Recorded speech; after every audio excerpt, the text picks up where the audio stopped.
તો બગોદરામાં heart એટેકથી home guard જવાનનું મોત થયું છે। હોમગાર્ડ જવાન ભાવેશ સોલંકીનું હાર્ટ એટેકથી મોત થયું છે।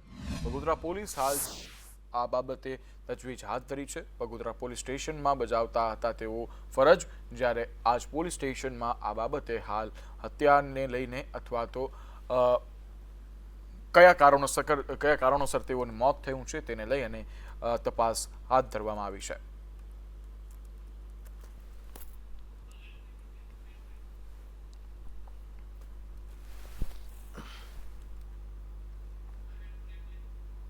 તો ટીવી સ્ક્રીન પર આપ દ્રશ્ય જોઈ શકો છો, તે વ્યક્તિને હાર્ટ એટેક આવ્યો છે, જેના કારણે હાલ સમગ્ર પંથકમાં શોક છવાયો છે, કારણ કે વારંવાર હાર્ટ એટેકના કિસ્સાઓ સામે આવતા હોય છે અને તેમાં પરિવારજનોને ગુમાવી દેવાનો વારો આવે છે, ત્યારે ફરી એક વખત સામે આવ્યો છે કિસ્સો।